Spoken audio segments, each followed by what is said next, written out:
ada.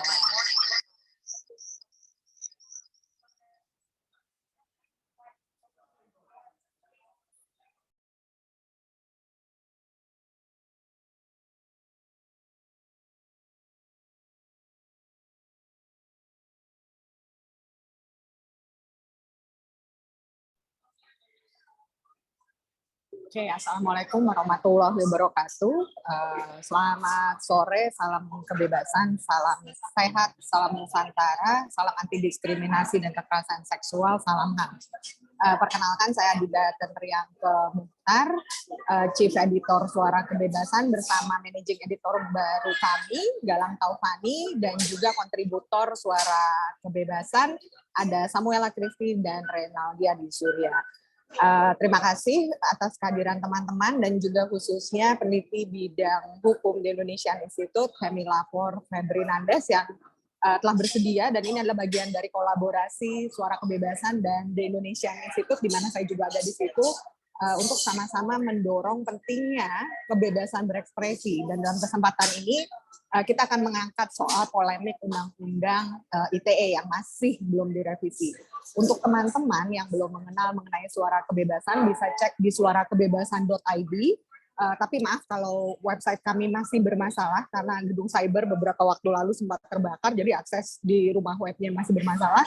Teman-teman bisa cek ke sosial media kami di page Facebook, lalu kita juga ada Line, Twitter, Instagram, dan juga kanal YouTube. Jadi silakan cek di situ. Ini adalah satu dari kegiatan dari Suara Kebebasan. Kami adalah portal libertarian, aktivisme online yang kadang juga punya kegiatan offline, namun karena di masa pandemi ini kami melakukannya online. Jadi kami juga punya publikasi yang teman-teman bisa cek di portal tersebut atau di sosial media kami. Dan feel free jika ingin mengirimkan tulisan atau ingin bertanya atau ingin mengenal jauh ke redaksi @suarakebebasan.id atau redaksi suarakebebasan@gmail.com untuk alternatif kontak informasinya.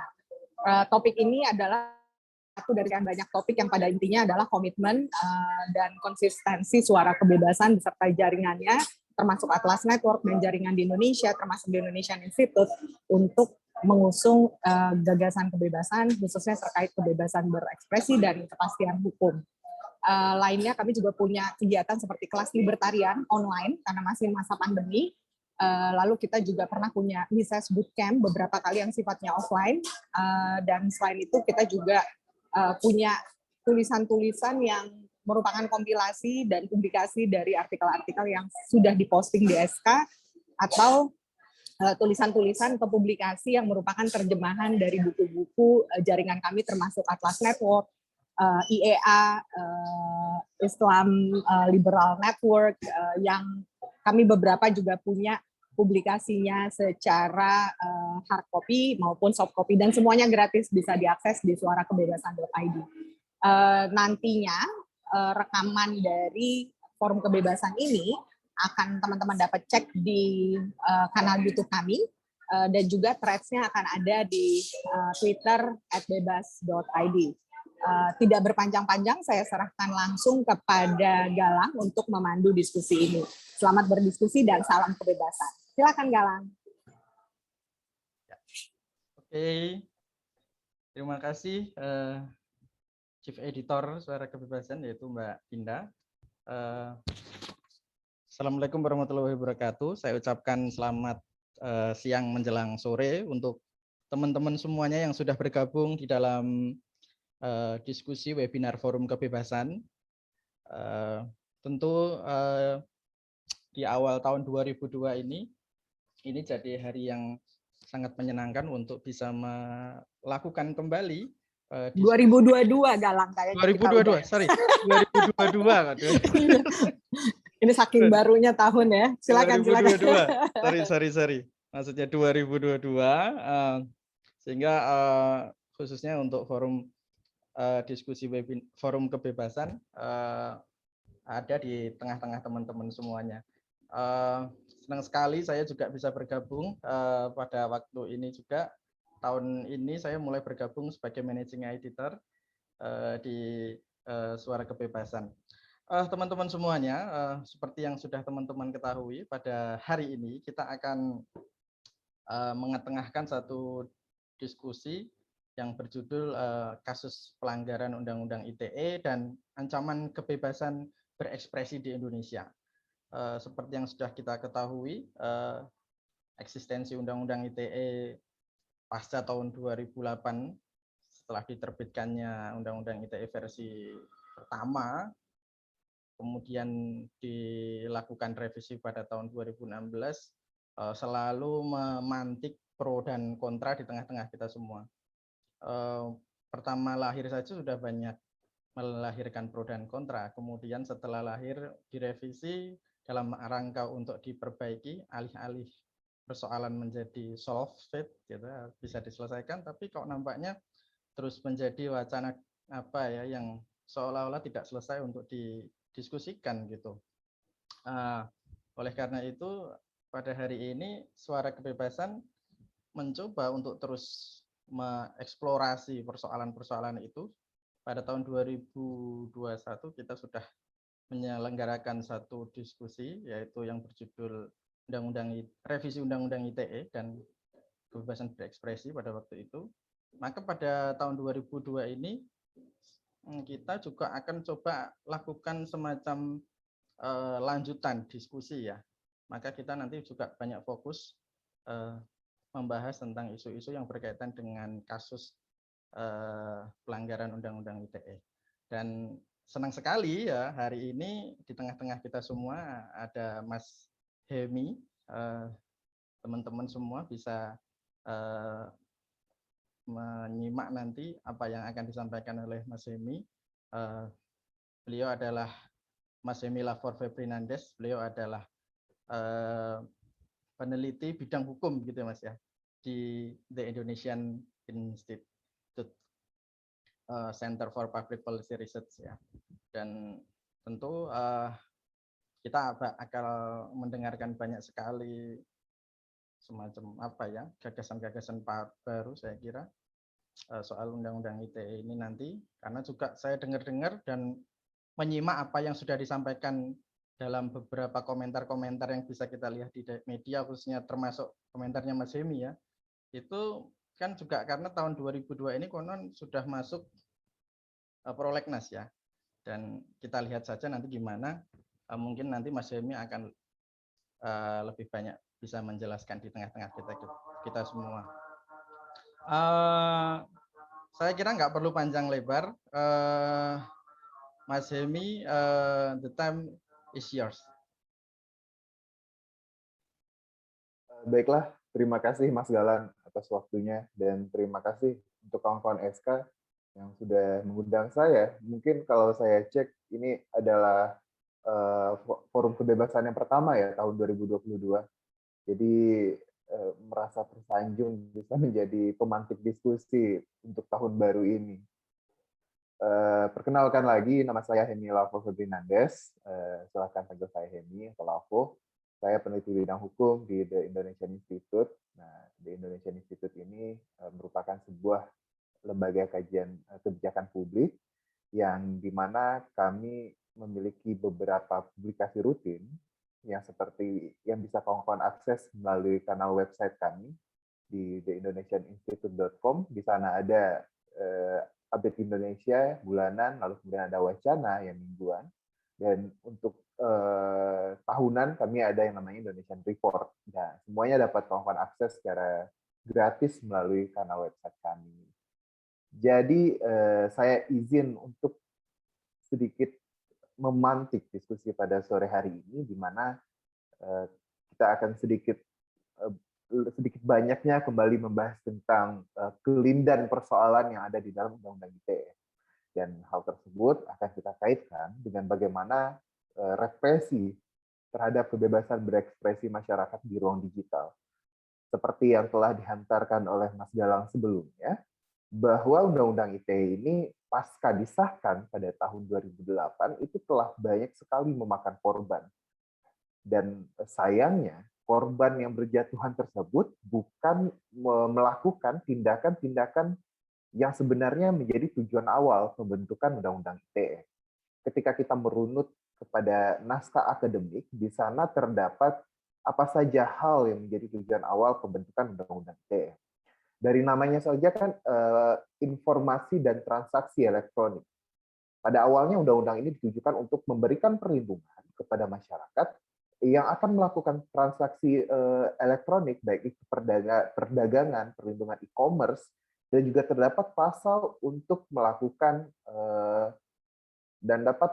dapat melakukan perdagangan secara online. Nah, namun sayangnya sejak tahun 2008 itu bukannya orang-orang yang melakukan akses ilegal terhadap komputer orang lain atau orang-orang yang melakukan pencurian data yang dijatuhkan sanksi menggunakan undang-undang ini. Malahan orang-orang yang kritis terhadap pemerintah lalu memberikan kritikannya melalui sosial media di ruang digital, mereka lah orang-orang yang menjadi kelompok rentan untuk dipidana melalui undang-undang ini.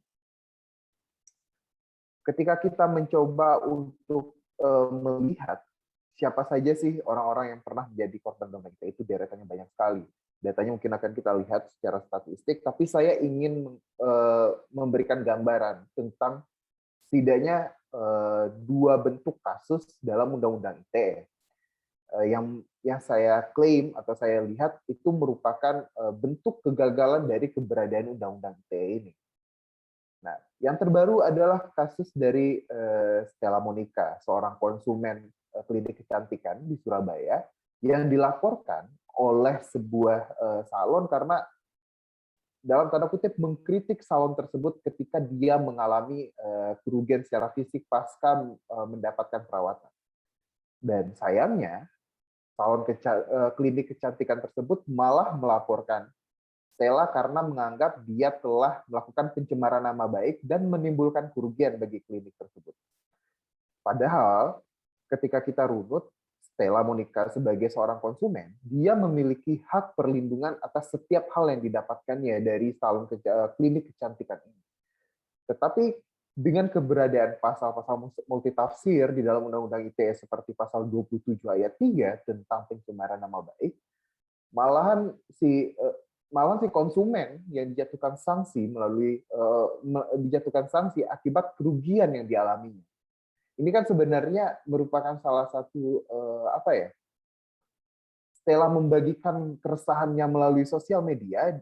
Sebenarnya kan selain mungkin dia jengkel dengan pelayanan yang didapatkannya, dia juga ingin mengingatkan orang lain bahwa saya merupakan korban dari sebuah klinik kecantikan dan saya ingin agar klinik tersebut bertanggung jawab, tapi sayangnya keresahannya itu dijawab dengan pemidanaan. Nah, setelah berjalan sejak tahun 2019, Pengadilan Negeri Kota Surabaya memutuskan bahwa Stella tidak bersalah pada 14 Desember yang lalu, dengan alasan bahwa tidak ada bukti kerugian yang dialami oleh klinik kecantikan tersebut atas statement yang disampaikan oleh Stella di sosial medianya. Lalu kemudian, ini yang paling jelas terlihat bahwa sebenarnya Undang-Undang ITE telah salah arah dalam implementasinya dengan pemberian 2 amnesti selama 2 periode kepemimpinan Presiden Joko Widodo terkait dengan kasus Undang-Undang ITE. Beliau telah mengeluarkan 2 amnesti atau pengampunan kepada baik Nuril dan Saiful Mahdi. Mari kita coba lihat 2 kasus ini. Pertama adalah kasus baik Nuril. Putusannya itu dinyatakan bebas oleh Pengadilan Negeri Mataram karena tidak memenuhi variabel-variabel untuk dapat dijatuhi menggunakan Undang-Undang ITE. Tetapi pada saat itu jaksa penuntut umum tidak menyepakati putusan tersebut dan melakukan kasasi ke Mahkamah Agung. Sayangnya di Mahkamah Agung, majelis hakim melihat bahwa sebenarnya baik Nuril memenuhi konten atau variabel-variabel yang terdapat di dalam undang-undang tersebut atau pasal yang disangkakan kepada beliau 27 ayat 1. Lalu kemudian melalui putusan tersebut dia dijatuhi vonis 6 bulan penjara dan denda 500 juta. Dari tahun 2018 baik Nuril bersama kuasa hukumnya mencoba untuk meminta amnesti kepada pemerintah atau kepada Presiden Joko Widodo dan baru dikabulkan pada tanggal 27 Juli tahun 2019. Tidak jauh berbeda dengan baik Nuril, yang sebenarnya juga seorang penyintas kekerasan seksual. Saiful Mahdi juga merupakan korban yang sebenarnya menyatakan kritik terhadap kebijakan kampusnya pada hari itu, yaitu di Universitas Syekh Kuala Aceh. Pada saat itu dia dilaporkan oleh dekannya sendiri karena dianggap telah melakukan pencemaran nama baik terhadap kampusnya sendiri atas statement yang disampaikan di dalam sebuah grup WhatsApp terbatas di mana anggotanya telah disortir terlebih dahulu, dan itu bukan merupakan ruang terbuka yang bisa diakses oleh semua orang seperti Instagram dan Facebook. Tetapi sayangnya melalui hal tersebut, ciutannya di grup tersebut, dia malah dianggap melakukan pencemaran nama baik terhadap kampus yang sebenarnya tidak termasuk ke dalam konteks pencemaran nama baik yang di dalam Undang-Undang ITE. Lalu kemudian, selain juga kasus ini melanggar kebebasan akademik, di mana seorang dosen mengkritisi kebijakan kampus, dia malah dinyatakan bersalah oleh Pengadilan Negeri Aceh, di mana dia dijatuhi vonis 3 bulan penjara dan denda 10 juta Lalu kemudian melakukan banding, kuasa hukum bersama Saiful Mahdi melakukan banding di Mahkamah Agung. Tapi sayang Mahkamah Agung malah menguatkan putusan tersebut. Dari 2 putusan ini kita melihat ketika telah sampai di misalnya kasasi di Mahkamah Agung maupun banding di Mahkamah Agung itu tidak melakukan pemeriksaan secara seperti persidangan biasa. Majelis Hakim Agung itu cuma memeriksa berkas-berkas yang terdapat di dalam persidangan. Dia memeriksa berkas, lalu melihat bagaimana dari kasus posisi di dalam putusan tersebut, lalu membandingkannya dengan norma-norma yang terdapat di dalam Undang-Undang ITE. Itu artinya memang berasal atau akar persoalan dari Undang-Undang ITE itu terdapat di dalam muatan isi undang-undang tersebut, karena seorang hakim agung pun akhirnya malah menguatkan putusan yang ketika berkaitan dengan undang-undang ITE. Dan Saiful Mahdi juga mendapatkan amnesti dari Presiden Joko Widodo. Nah, bicara lebih luas, kita melihat dari laporan SafeNet pada sejak disahkan pada tahun 2008 hingga Oktober tahun 2020, terdapat kurang lebih 324 kasus yang berkaitan dengan Undang-Undang ITE. Dan sayang, dan juga dari catatan LBH Pers sepanjang tahun 2020, terdapat 10 orang jurnalis yang divonis bersalah juga menggunakan Undang-Undang ITE. Dan mayoritas kasus-kasus ini terkait dengan pencemaran nama baik, lalu juga pasal 29 yang terkait dengan upaya untuk menimbulkan permusuhan antara umat beragama dengan menggunakan SARA. Dan sebenarnya ketika kita bicara tentang jurnalis, mereka tidak dapat langsung dilaporkan menggunakan Undang-Undang ITE. Kawan-kawan jurnalis mereka memiliki kode etik yang harusnya ketika telah terdaftar, telah memiliki badan hukum dan telah terdaftar di Dewan Pers, mereka harusnya mengikuti mekanisme Dewan Pers dan bukannya malah langsung dijatuhi sanksi menggunakan Undang-Undang ITE. Ketika Undang-Undang ITE telah dianggap bermasalah, bahkan perubahan kedua yang dilakukan pada tahun 2016 dengan Undang-Undang Nomor 19 tahun 2016 tidak berhasil menyelesaikan masalah Undang-Undang ITE, pemerintah akhirnya mengatakan kita butuh untuk melakukan evaluasi terhadap undang-undang ini. Lalu kemudian di Menko Polhukam, Bapak Mahfud MD, melakukan evaluasi terhadap Undang-Undang ITE dengan membuat tim kajian Undang-Undang ITE. Tim kajian ini dibagi lagi menjadi dua subtim. Yang pertama itu adalah tim yang melihat bagaimana upaya penegakan hukum atau implementasi Undang-Undang ITE selama ini. Dan kemudian yang kedua adalah tim yang menelaah norma-norma atau pasal-pasal yang terdapat di dalam Undang-Undang ITE dan seringkali dianggap sebagai pasal karet oleh kawan-kawan kelompok masyarakat sipil. Setelah tim kajian yang dibentuk oleh Menko Polhukam bekerja, mereka akhirnya paling awal menetapkan sebuah rekomendasi, yaitu untuk membuat surat keputusan bersama tentang pedoman implementasi Undang-Undang ITE. Jadi, kalau kawan-kawan belum menengok atau melihat SKB pedoman implementasi ini, isinya itu adalah pasal-pasal yang berdasarkan kajian. Itu seringkali digunakan untuk mempidana kebebasan berekspresi atau mempidana pendapat-pendapat masyarakat di ruang digital. Dan pasal-pasal tersebut dibuat tafsirnya oleh tim ini yang kemudian nanti digunakan oleh penegak hukum ketika penegak hukum ini adalah kepolisian ya, ketika menemukan atau mendapatkan kasus yang terkait dengan undang-undang. Itu rekomendasi yang pertama dari tim pertama. Lalu dari tim yang kedua yang melakukan telaah terhadap norma hukum yang ada di dalam undang-undang ITE, mereka melihat memang ada pasal yang bermasalah dan kita butuh untuk melakukan revisi terbatas terhadap undang-undang ITE.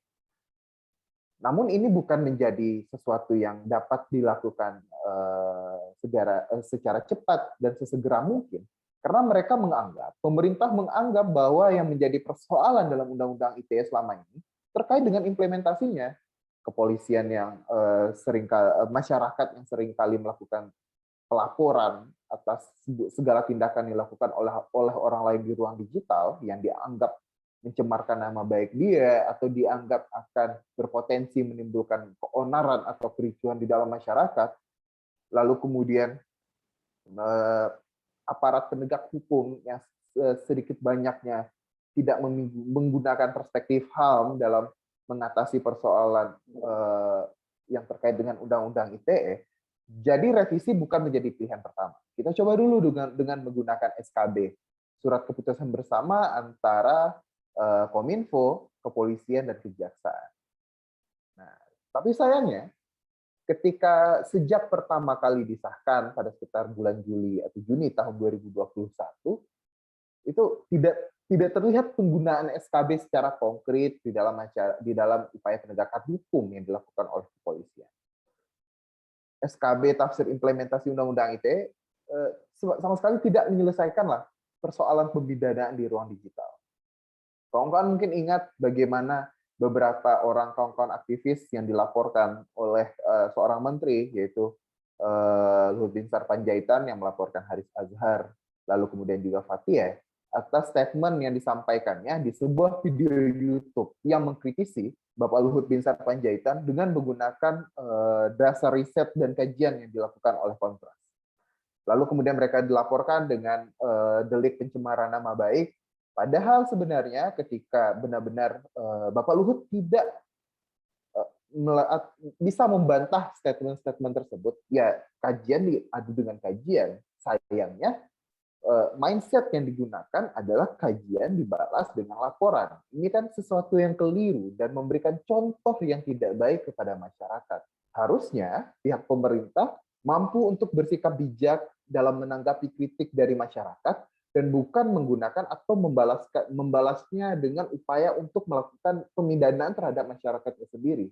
Ini kan merupakan suatu contoh yang buruk bagi masyarakat. Jadi jangan disalahkan ketika masyarakat melakukan upaya saling lapor, tapi pemerintahnya sendiri pun memberikan contoh yang seperti itu.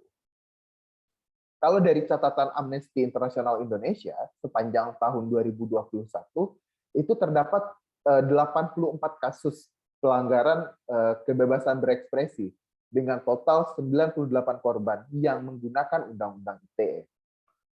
Meskipun terdapat penurunan jumlah kasus dari tahun 2020, ini masih dari catatan Amnesty International Indonesia, walaupun masih terdapat penurunan, tetapi dalam kajian yang kami lakukan, kami melihat bahwa itu bukan karena SKB, itu karena surat edaran dari Kapolri yang menyatakan bahwa kepolisian ketika menghadapi sebuah kasus terkait dengan undang-undang ITE harus menggunakan pendekatan restoratif justice.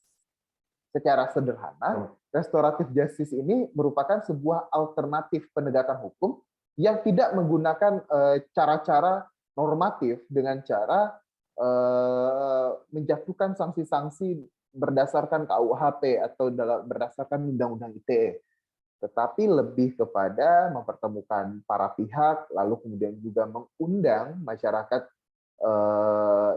masyarakat yang dapat memberikan masukan atas suatu kasus Lalu dicoba untuk cari upaya damai antara para pihak ini.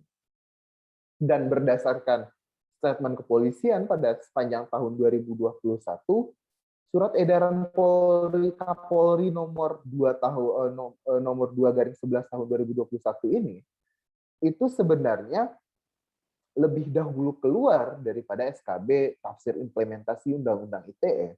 Dan ternyata kepolisian cenderung lebih menggunakan SE Kapolri ini karena bagi seorang personil kepolisian atau anggota Polri, mereka akan lebih memberikan pendekatan terhadap hal-hal yang berdasarkan apa yang dikeluarkan oleh Kapolri, dan Kapolri memerintahkan untuk melakukan restoratif justice. Dan restoratif justice tersebut sebenarnya sudah dapat menjadi alternatif yang baik tanpa adanya SKB, setidaknya sampai dilakukannya revisi terhadap Undang-Undang ITE. Yang sebenarnya ini cukup menarik ketika kita bicara tentang revisi terhadap Undang-Undang ITE. Ketika beberapa media itu mengatakan bahwa Undang-Undang ITE termasuk ke dalam salah satu undang-undang yang diubah atau undang-undang yang masuk dalam 40 regulasi hukum yang dalam Prolegnas Prioritas 2022, saya kemarin mencoba untuk membandingkannya antara salah satu website yaitu Katadata dengan Direktori DPR RI sendiri yang berisikan daftar Prolegnas Prioritas 2022. Tolong bantu saya, kalaupun saya keliru, saya tidak menemukan Undang-Undang ITE di dalam daftar Prolegnas Prioritas tersebut. Dan sebenarnya kalau misalnya kalau saya keliru tuh perbaiki ini, karena beberapa kawan pun mencoba untuk memeriksanya dan tidak menemukannya di dalam website DPR RI tersebut. Dan kita berharap kalaupun tidak masuk, artinya pemerintah berpikir bahwa bisa saja dilakukan carry over atau bisa saja menjadi daftar kumulatif terbuka, kita tidak tahu.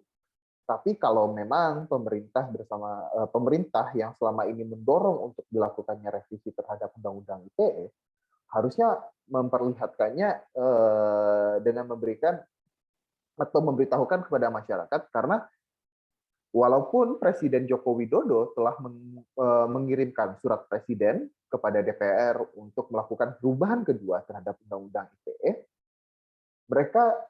pemerintah juga melampirkan berkas naskah rancangan undang-undangnya yang sebenarnya sudah dapat dijadikan sebagai bahan kajian oleh publik. Ketika dalam pembahasannya, publik akan ikut serta dilibatkan dalam pembahasannya. Karena ini kan kita berbicara tentang kebebasan berekspresi. Ketika misalnya regulasi hukumnya, dalam proses pembentukannya publik tidak dilibatkan secara maksimal, bisa saja beberapa pasal itu tidak akan diubah atau malah akan menambahkan pasal baru di dalam undang-undang ini. Kita cuma mendapatkan beberapa informasi terkait pasal mana saja yang akan direvisi, dan juga terdapat satu pasal yang akan diubah. Akan terdapat satu pasal yang ditambahkan dalam rencana revisi kedua ini. Pasal yang direvisi, pasal 27 itu bicara tentang pencemaran nama baik, pasal 28 bicara tentang penyebaran hoax, lalu pasal 29 tentang bagaimana sebuah informasi yang menimbulkan permusuhan dalam masyarakat, lalu pasal 36 itu merupakan pemberatan pidana atas pasal 27 hingga pasal 30, yang sebenarnya ini yang seringkali digunakan oleh masyarakat untuk saling lapor antar warga negara, yang sebenarnya ini yang mengakibatkan eskalasi saling lapor, pemidanaan ekspresi masyarakat di ruang digital makin meningkat. Jadi pasal ini merupakan pasal-pasal krusial untuk segera kalau kami berpikir harus segera dihapus. Ini sama sekali tidak berhubungan dengan bagaimana melindungi masyarakat melakukan transaksi di ruang digital. Sedangkan satu pasal yang akan ditambahkan ini sangat mengkhawatirkan, pasal 40C Undang-Undang ITE. Setidaknya pasal ini sebenarnya pasal ini mengadopsi ketentuan yang terdapat dalam Undang-Undang Nomor 1 Tahun 1946 tentang hukum pidana. Jadi itu pasal undang-undang awal pasca kemerdekaan yang dijadikan sebagai hukum nasional dalam penjatuhan atau pelaksanaan hukum pidana,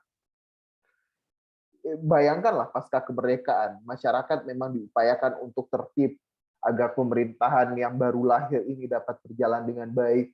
Dan sayangnya ketentuan yang sudah tidak lagi relevan dengan keadaan masyarakat hari ini malah dicoba untuk diadopsi ke dalam Undang-Undang ITE. Itu bunyinya seperti ini: pidana bagi setiap orang yang dengan sengaja menyebarluaskan informasi elektronik yang berisi pemberitahuan yang tidak pasti atau berlebihan atau yang tidak lengkap, sedangkan ia patut menyangka bahwa hal itu dapat menimbulkan keonaran dalam masyarakat. Kita butuh untuk menebalkannya atau memerhatikan kata-kata dapat ini. Ini kan mengkhawatirkan. Kalau misalnya pasal ini disahkan, Raffio Patra itu langsung dapat dijatuhkan sanksi pidana waktu itu. Kasusnya akan terus bergulir kalau pasal ini sudah ada. Karena delik ini mengatakan sebuah peristiwa itu tidak butuh terjadi terlebih dahulu.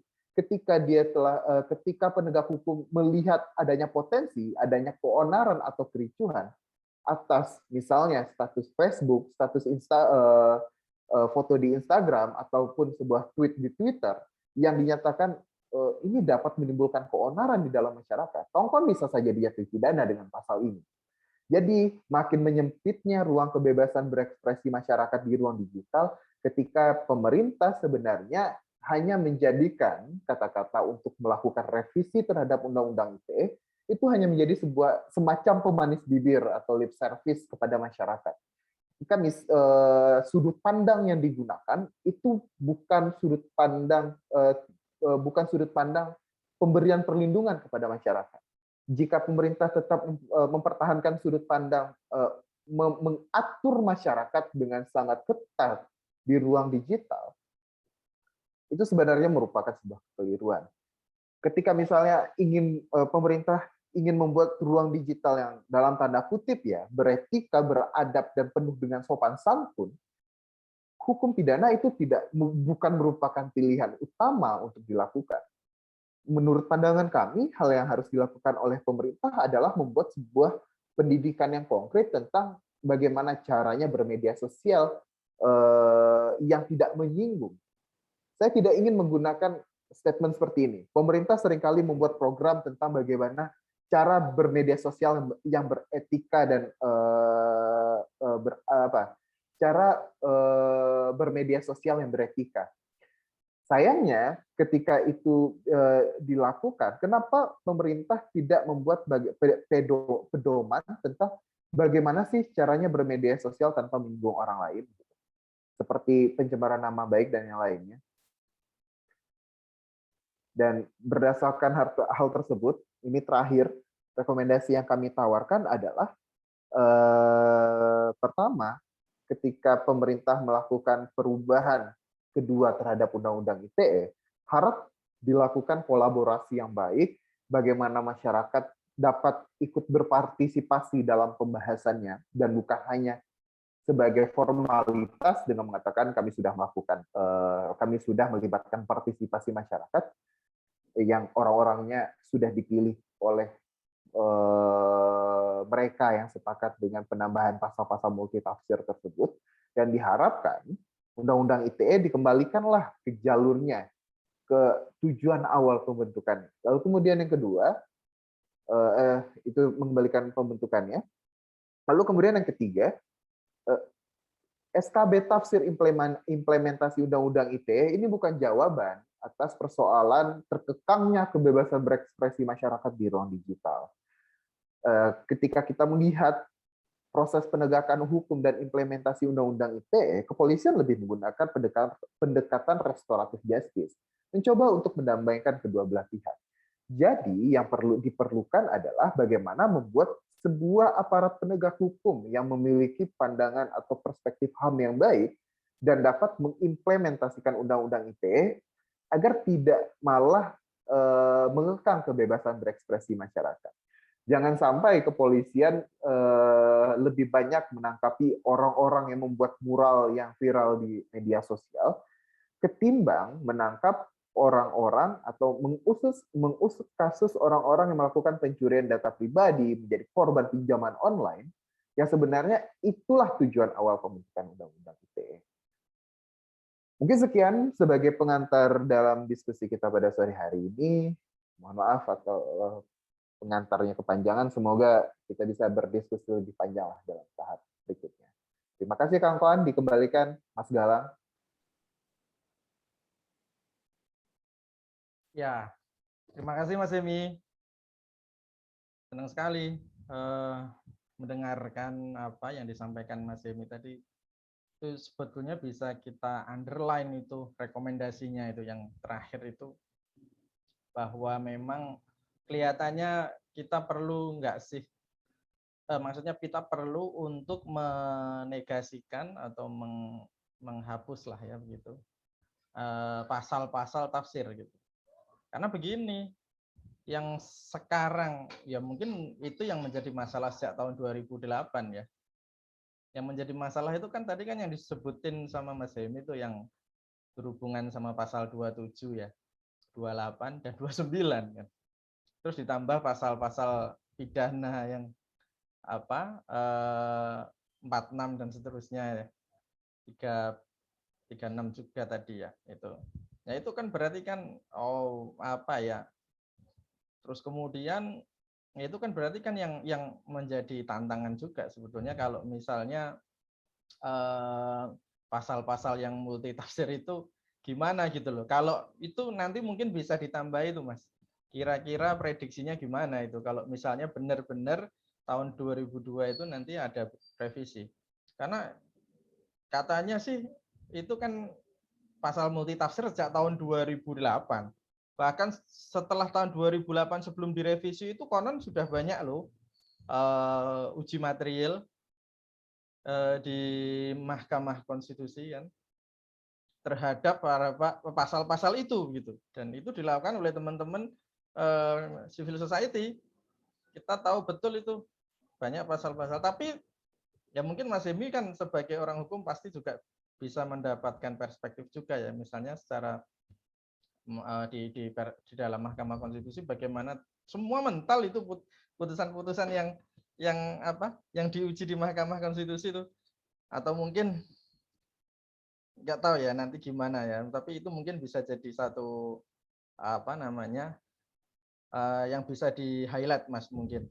Tapi ini sebelum ke situ saya mau membacakan pertanyaan-pertanyaan ini yang sudah masuk dari teman-teman teman semua. Ada pertanyaan dari Mas Fauzan ya. Saya bacakan. Apakah ada harapan bagi pasal-pasal kontroversial itu dihapus atau setidaknya ditumpulkan dalam revisi yang baru? Sebab tampaknya eksekutif maupun legislatif tidak peduli mengenai kebebasan berekspresi di Indonesia.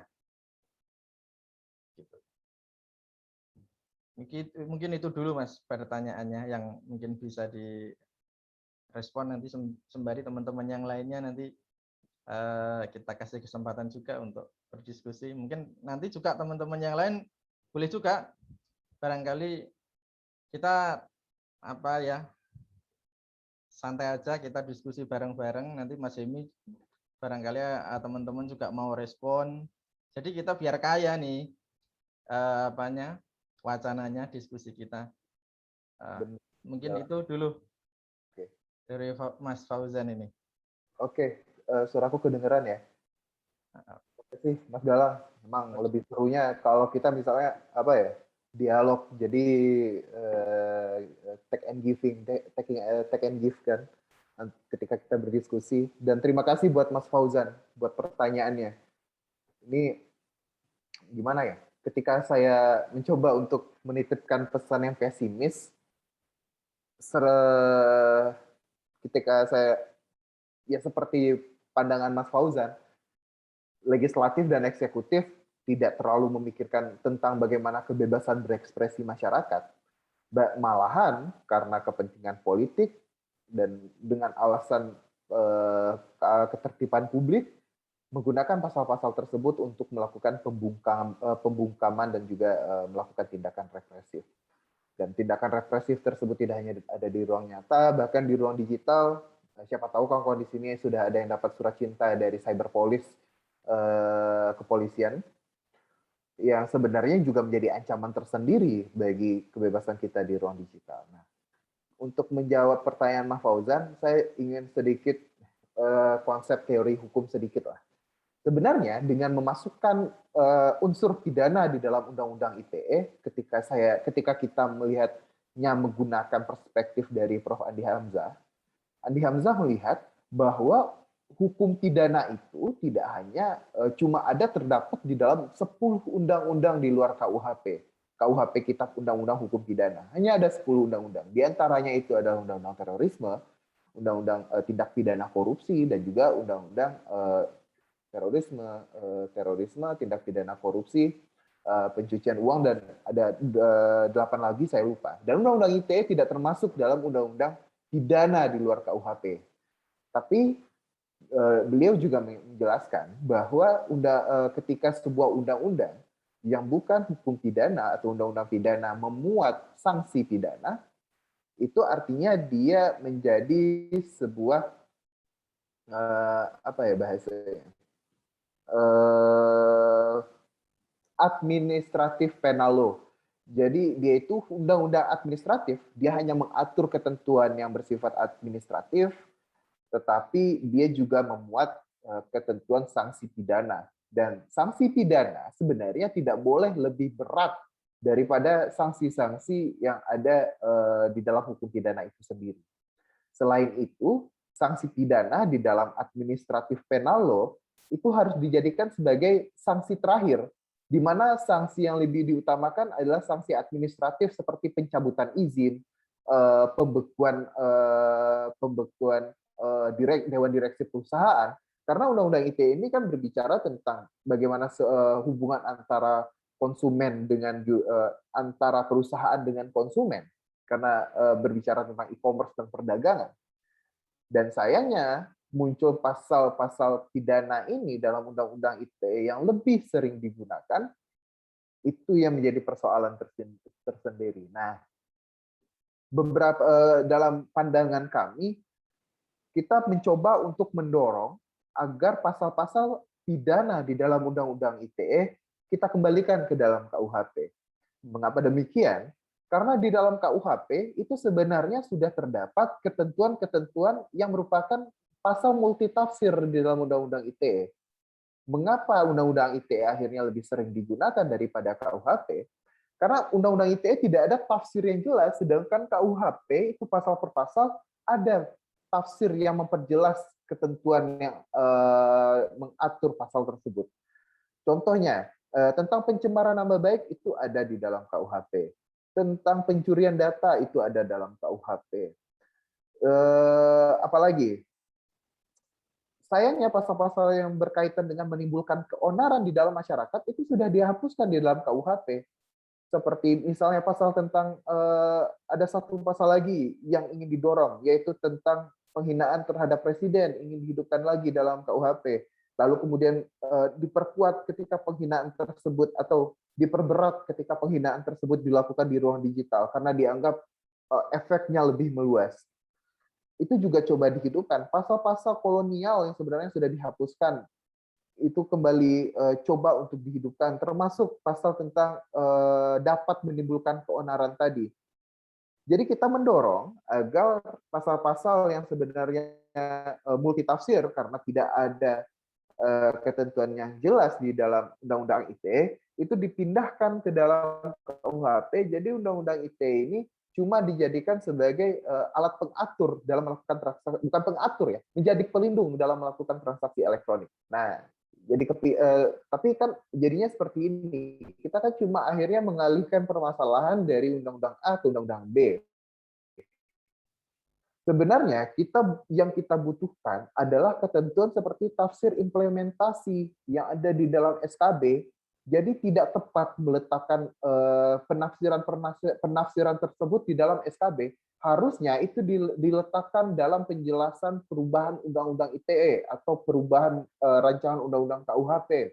Contohnya ya, terkait dengan pencemaran nama baik. SKB menyatakan bahwa pencemaran nama baik itu tidak termasuk tidak termasuk kritikan yang keras, lalu kemudian juga tidak dapat dilakukan tidak dapat dipidana jika dilakukan di ruang yang terbatas seperti grup WhatsApp. Itu kan belajar dari kasus-kasus yang terjadi sebelumnya. SKB tidak memiliki kekuatan hukum yang kuat, malahan bisa saja penegak hukum dan juga masyarakat sebagai pelapor mengabaikan ketentuan yang ada dalam SKB karena yang lebih diutamakan adalah ketentuan yang dalam undang-undang. Jadi seharusnya ketika pemerintah benar-benar ingin memberikan perlindungan, pasal-pasal tersebut harus diubah atau malah dihapus ketika misalnya tidak ingin memberikan penjelasan. Tetapi sayangnya, karena kita kan masih ada, mungkin kawan-kawan mengenal ada pendengung-pendengung di dunia maya yang sering melemparkan disinformasi yang berpotensi menimbulkan polarisasi atau pertikaian dalam masyarakat dalam konteks dunia nyata. Dalam hal itu, saya menganggap bahwa hal tersebut masih dibutuhkan. Tetapi ketika kita berbicara tentang misalnya kelompok masyarakat sipil yang mengkritisi kebijakan pemerintah, lalu kemudian dikejar menggunakan pidana melalui Undang-Undang ITE, nah hal tersebut yang menurut saya perlu untuk diberikan perlindungan. Jadi tentang optimisme, kita optimis bahwa terdapat sebuah kerangka yang lebih baik untuk memberikan perlindungan terhadap kebebasan berekspresi, tetapi apakah itu akan dilakukan pada tahun ini atau tahun 2022, nah itu yang sebenarnya masih belum bisa kita jawab. Kalau misalnya revisi Undang-Undang ITE tidak selesai pada tahun 2022, jangan harap revisi ini akan selesai 2 tahun ke depan. Karena pada tahun 2023, anggota DPR akan lebih fokus mempersiapkan diri untuk menghadapi pemilihan umum. Kecuali mereka menganggap bahwa revisi ini merupakan sebuah kebijakan yang populis. Tapi sayangnya, banyak kelompok yang tidak sepakat untuk melakukan revisi terhadap Undang-Undang ITE. Yang sebenarnya ini lebih banyak dilakukan oleh orang-orang yang menggunakan pasal-pasal karet dalam undang-undang ini. Jadi dilematis lah dorongan dari masyarakat sipil yang telah dilakukan sejak tahun-tahun yang lalu, bahkan hingga 2021 berakhir tidak juga dilakukan revisi.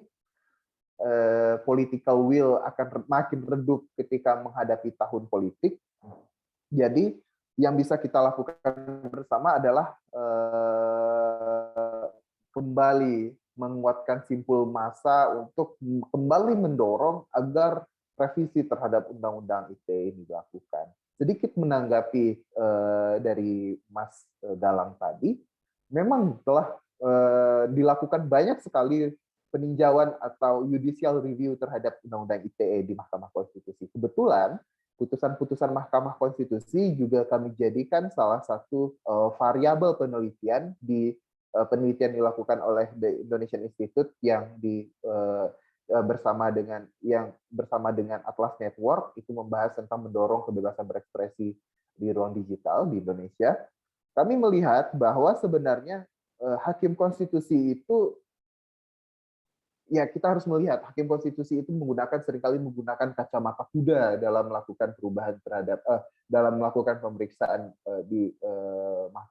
baik itu pemeriksaan formil dalam hal pembentukannya maupun material dalam hal muatan isi. Mereka cuma melihat kalau misalnya kita bicara pengujian tentang pencemaran nama baik. Mahkamah Konstitusi cuma akan melihat seperti ini. Dia buka pasal 28 Undang-Undang Dasar tentang setiap orang berhak untuk berserikat, berkumpul, berserikat, dan menyampaikan pendapat. Tapi Mahkamah Konstitusi juga, hakim konstitusi juga akan menafsirkan seperti ini. Pasal ini adalah pasal yang dapat dibatasi atau derogable right, hak-hak yang dapat dibatasi dalam konstitusi. Hakim konstitusi seringkali melihat bahwa cuma satu hak yang tidak dapat dibatasi di dalam dari pasal 28, pasal 28A sampai 28J itu. Cuma satu pasal yang tidak bisa dibatasi, yaitu pasal untuk pasal hak untuk hidup. Cuma itu yang tidak bisa dibatasi atau dicabut oleh negara walaupun masih ada hukuman mati ya di Indonesia. Jadi seringkali ketika melihat sebuah pasal, ketika pasal tersebut masih dianggap bermanfaat lebih banyak daripada mudaratnya, hakim konstitusi cenderung tidak akan mengabulkan permohonan tersebut. Jadi dalam perspektif saya pribadi dalam melihat putusan-putusan hakim konstitusi terhadap undang-undang ITE, mereka masih melihat kalau misalnya pasal ini dihapuskan tanpa adanya persiapan dan kajian yang matang dari DPR dan Presiden, bisa jadi yang malah terjadi adalah kekacauan-kekacauan yang tidak dapat dikendalikan, tidak hanya di ruang maya, tetapi juga dapat sampai ke keonaran yang terjadi di dunia nyata. Gitu, Mas Galang, dan terima kasih Mas Fauzan. Menarik. Gimana Mas Fauzan? Tadi kalau melihat apa yang disampaikan Mas Hemi, mungkin bisa dikasih ini juga pendapat. Jadi mungkin Mas Fauzan mau komentar atau gimana? Oke. Jadi memang kadang-kadang ini ya, kita itu kan kalau ibaratnya sekarang itu kan di masyarakat tuh orang taunya ya undang-undang ITE itu ya undang-undang. Sorry, ini gempa bukan ya? Hah? Ini kayak gempa deh. Kayak gempa deh barusan. Benar. Goyang sih. Betul. Saya enggak. Kayak gempa deh. Tapi udah berhenti kok. Oh iya? Iya. Oh ini Mas Fauzan cerita di Jawa Tengah nggak ada gempa. Saya juga di Jawa Tengah nggak ngerasain gempa. Nah ini baru berhenti nih. Waduh. Semoga. Makanya ini tadi di awal Mbak Dinda bilang salam sehat itu penting ini. Aduh, moga-moga kita selalu sehat terus nih. Iya gempa Bang. Baru dikasih tahu nih ada gempa. Iya gempa. benar. Udah gempa kan? Udah berhenti kan? Masih? Nggak apa-apa, aman. Lanjut aja Bang, santai. Seriusan, gimana? Aman nggak di sana? Aman, tadi udah berhenti deh, udah berhenti. Ya, Mbak Dinda bilang juga kerasa. Aduh, seram juga ya. Oh iya ya. Aduh. Semoga aman. Wah. Makin kenceng barusan, Mas. Ya ampun. Tapi kenceng ya? Aman ya, semua aman. Aman, Mbak. Yang lain udah pada keluar. Udah, Pak. Udah berhenti kok, Mbak. Iya. Aman. Ya semoga aman. Ini nggak tahu nih. Sip, lanjut, sorry. Oke. Kalau misalnya kan tadi Mas Fauzan juga sebetulnya ya mungkin kalau saya baca ya Mas Fauzan melihat bahwa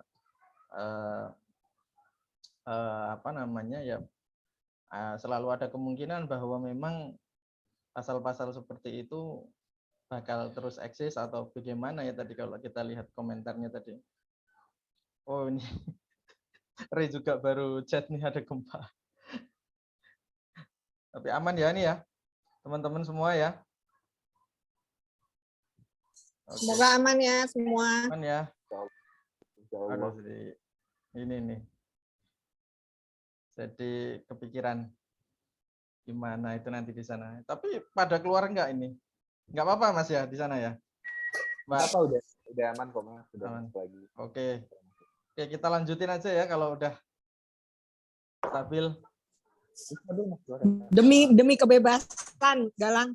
Oke. Gila ya. Iya. Udah sampai mana tuh tadi pertanyaannya? Gitu banget gue ya. Coba lanjut. Mas Galang. Karena kan di sini kan kita ini kan di pertemuan virtual, jadi kan nggak kerasa kalau ada gempa. Gitu. Makanya kalau di Zoom sih nggak kerasa, tapi begitu tadi orang juga saling bertanya. Tadi di mana tadi pertanyaan tadi yang terakhir? Itu tadi Mas Galang nanggepin Mas Fauzan Mbak, soal gimana soal ya tadilah sebetulnya kecemasan aja tentang kecemasan atas kecemasan terhadap ancaman kebebasan berekspresi kita itu kan sebetulnya saya juga kadang-kadang berpikir ya apakah ya orang itu kan seringkali bicara tentang isu kalau dari kacamata HAM ya, ini Mas Demi juga tahu atau Mbak Dinda, itu kan seringkali HAM yang sifatnya universal atau HAM yang sifatnya parsial, makanya tadi diturunkan jadi istilah derogable atau non derogable tadi itu kan sebetulnya menarik ya. Apakah memang kok pembatasan sampai sebegitunya? Tapi kan kalau kita terus kemudian pembatasan terus katanya juga pembatasan boleh asal lewat undang-undang, itu kan kayak gitu ya. Di Undang-Undang Dasar itu alasannya di Mahkamah Konstitusi kan juga ada itu putusan-putusan model seperti itu. Makanya kan kadang-kadang apakah terus kalau kemudian dibatasi dengan undang-undang terus seolah-olah itu sudah betul gitu kan. Ya kadang-kadang itu juga saya tuh kadang-kadang orang berhukum itu juga lebay aja gitu ya. Semua serba diatur, semua serba dibuat aturan tertulisnya gitu kan. Ini mungkin karena kita, ya kalau saya kan juga orang hukum, mungkin melihatnya mungkin karena kita itu kebawa sama sistem hukum aja ya.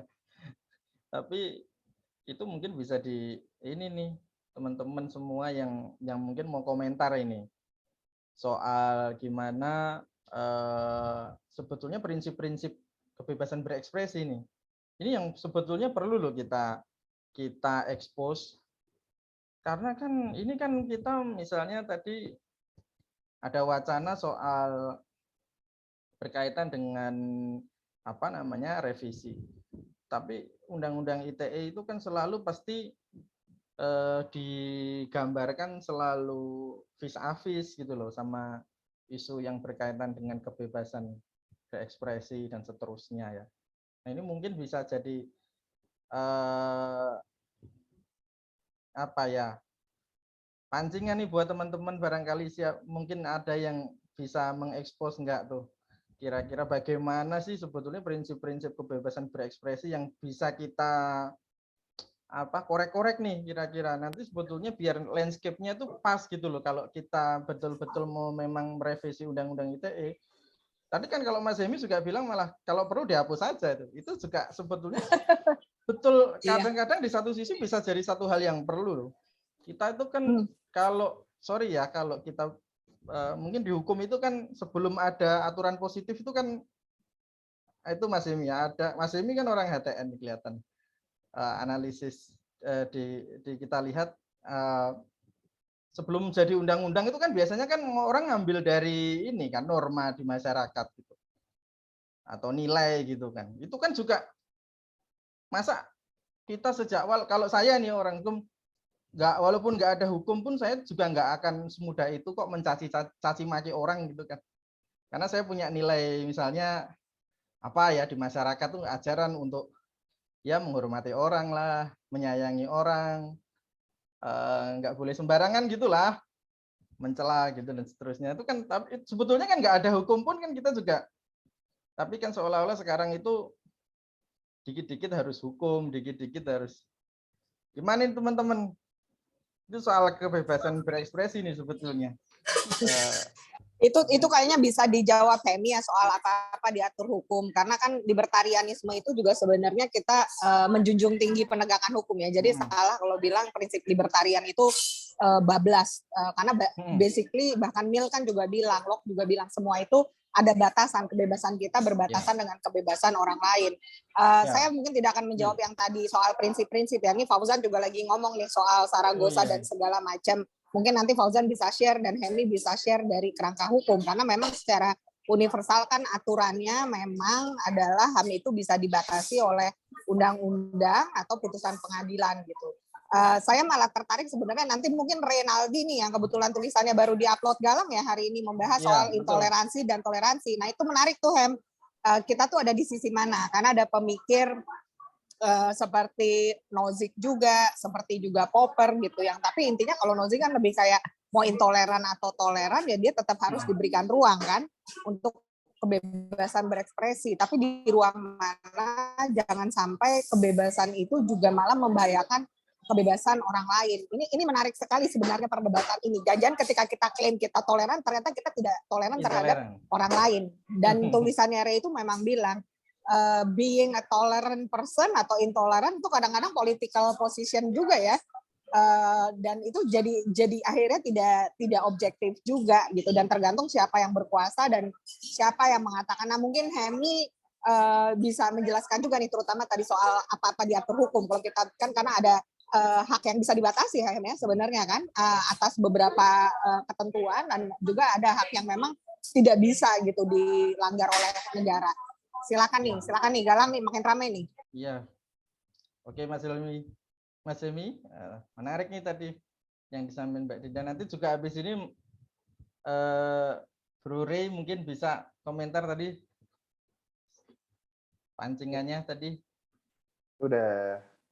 Siapa dulu nih? Siapa tahu Bang Ray mau... Yang Fauzan tuh juga ada tuh di chat, Galang. Oh, ada ya, sudah masuk lagi.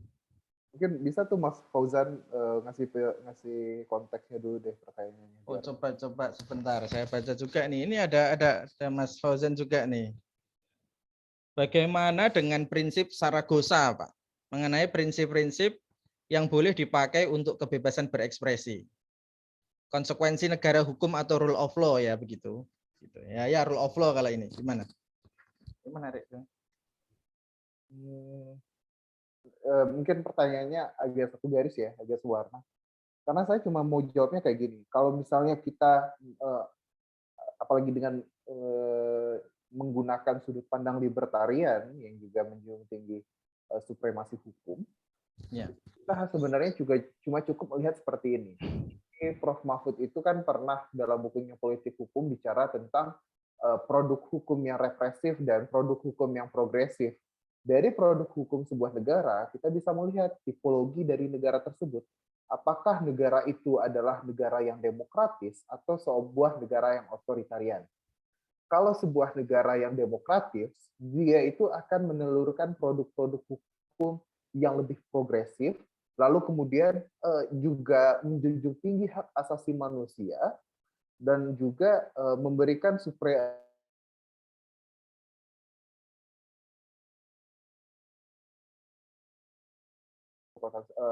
sipil.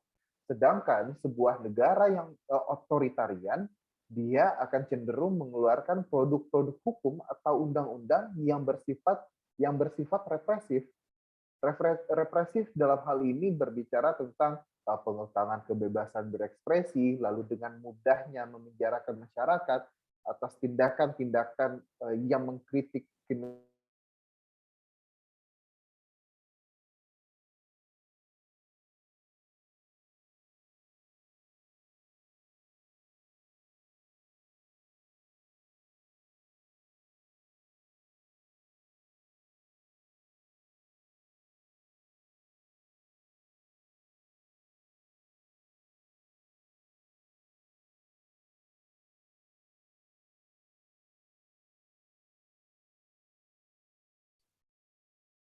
tindakan-tindakan pemerintah yang dapat agak terputus-putus ya. Agak terputus-putus, Pak. Oke. Hem unmute. Ya, ulang lagi mungkin di bagian terakhir.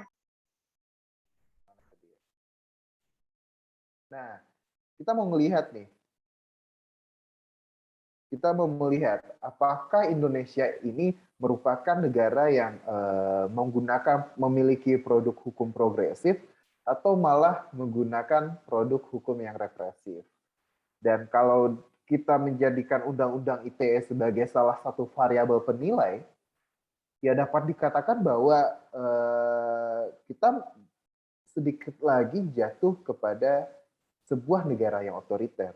Kalau kita menganggap kita merupakan negara yang sudah pernah bertemu dengan yang namanya demokrasi. Ini menarik.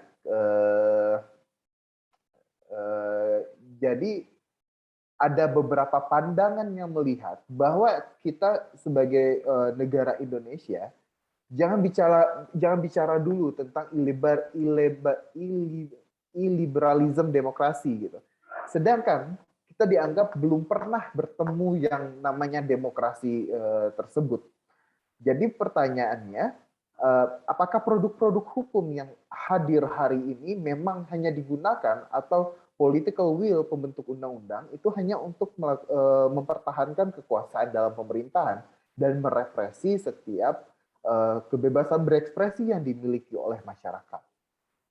Itu kalau bicara tentang konteks undang-undang ITE ya. Saya ketika mau diskusi ini saya selalu teringat dengan bukunya George Orwell yang judulnya 1984, di mana sebuah negara distopia yang setiap gerak-gerik bahkan pemikiran warga negaranya diawasi oleh negara, dan di sana tidak ada kebebasan lagi, bahkan kebenaran itu diatur oleh negara. Itu kan kalau kita bandingkan dengan keadaan Indonesia hari ini, kebenaran tunggal yang diatur negara itu bisa dilihat dari munculnya stempel-stempel yang mengatakan ini informasi hoax, atau statement-statement dari pemerintah yang mengatakan bahwa informasi yang benar itu cuma yang dikeluarkan oleh pemerintah. Itu kan sesuatu yang keliru menurut saya. Ketika negara telah menganggap dia merupakan otoritas paling tinggi untuk menentukan hal mana yang benar dan hal mana yang salah. Dan menjadi benar ketika pemerintah salah, sebuah pemerintah yang kuat salah, itu kan merupakan sesuatu yang berbahaya. Dan itulah mengapa kita butuh untuk mendorong dilakukan revisi terhadap undang-undang ITE. Jadi mungkin untuk Mas Fauzan, saya pengen dengar feedback-nya lah dari Mas Fauzan kalau bisa bergabung. Silakan dikembalikan Mas Galang. Oke. Iya nih.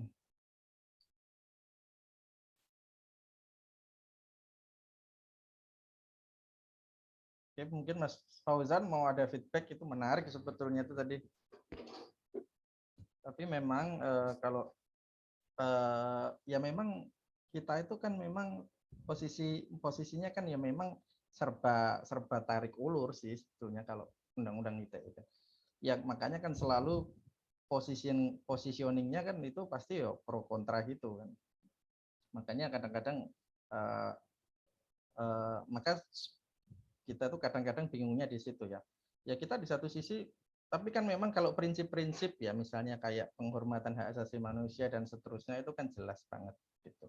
Nah soal posisi ini sebetulnya Ray ini mungkin bisa jelasin nih tadi tulisannya yang bisa diulas tadi kan sempat nulis tadi pagi, bagus banget tuh sebetulnya, bisa kita diskusikan bareng-bareng. Itu mungkin, sorry Galang, mungkin Fauzan bisa ngomong aja langsung. Kayaknya banyak yang pengen di-share. Silakan loh. Terima kasih ya setelah sudah memberikan kesempatan untuk saya untuk ngomong. Saya mungkin lebih suka lewat chat ketimbang suara, tapi intinya ya kembali lagi bahwa ini sebenarnya bukan cuma lebih dari sekadar undang-undang atau undang-undang dasar sebagai konstitusi atau bahkan perjanjian internasional ya, lebih dari itu, tapi juga pada mentalitas dan budaya masyarakatnya yang sesuatu yang sifatnya bukan di atas kertas tapi ada di dalam benak setiap pemikiran warga negaranya gitu, yang kemudian mulai dari warga negara yang paling rendah sampai pejabat politik yang paling tinggi sekalipun, kalau apakah mereka kemudian percaya akan kebebasan sipil, apakah mereka percayakan liberalisme, apakah mereka percaya akan rule of law dan sebagainya, itu yang kemudian lebih penting ketimbang sekadar pasal-pasal tertentu di UU ITE yang dianggap karet oleh sebagian kalangan yang beresiko menjadi korban atau sudah menjadi korban, dan di kalangan lain yang merasa membutuhkan bahwa pasal-pasal itu lebih dibutuhkan untuk menjamin ketertiban umum ya gitu. Jadi kembali lagi kepada mentalitas masyarakatnya, terus kemudian budaya masyarakatnya. Kalau memang tidak demokratis atau tidak liberal ya agak susah juga sih untuk merevisi atau menghapuskan pasal-pasal UU ITE tersebut. Itu untuk saya, untuk itu balasan saya untuk saat ini. Nanti saya akan ngomong lagi mungkin lewat chat atau lewat audio kalau diperkenankan. Terima kasih.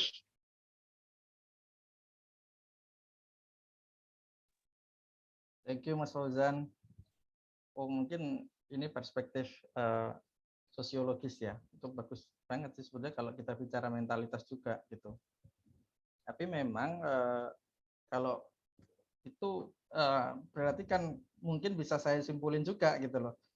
Kalau mau ada aturan atau aturannya mau bagaimanapun, kalau mentalitas masyarakatnya itu yang jadi tolak ukurnya, itu mungkin bisa jadi semacam tolak ukur juga. Gimana sih sebetulnya kalau mau hukumnya seperti apa ya kita akan back ke society lagi. Itu sebetulnya ada juga tuh pandangan tokoh hukum misalnya kayak Profesor Sacipto Raharjo atau itu juga seperti itu tuh melihat kondisi bagaimana penegakan hukum dan seterusnya. Ayo lagi gimana nih teman-teman mungkin Rey gimana Rey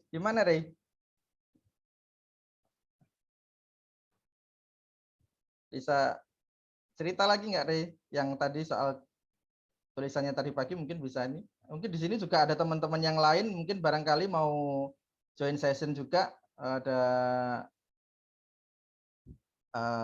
Faiz Mas Faiz Farhan ya atau mungkin yang lainnya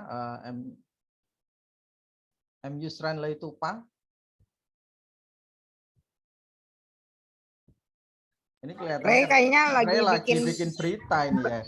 Dia lagi bikin berita. Ini, Tapi sorry pada panik habis gempa langsung bikin berita. Oh, makanya tadi saya cari-cari. Oh ya, saya boleh nambahin sebentar nggak? Lanjut. Boleh lanjut. Jadi begini, saya kalau nggak salah sudah ada komunitas untuk yang jadi korban UU ITE namanya Paku ITE gitu. Kalau nggak salah komunitasnya termasuk kemarin yang membela Ibu Stella di Surabaya pada saat dia kena tuntutan jaksa yang oleh laporan klinik kecantikannya itu. Yang saya ingat ada komunitasnya yang salah satu tokoh kuncinya itu Anindya Judiono kalau tidak salah dia itu memang basisnya kayaknya di Surabaya sih. Namanya komunitasnya Paku ITE ada juga.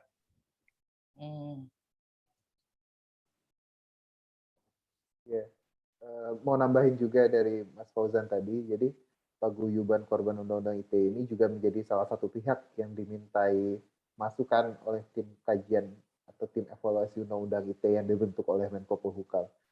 Tapi sayangnya ketika para pihak seperti itu saja sudah diundang dan yang dikeluarkan hanya berupa surat keputusan bersama antar menteri kepolisian dan kejaksaan, itu kan ada hal yang keliru dalam political will masyarakat.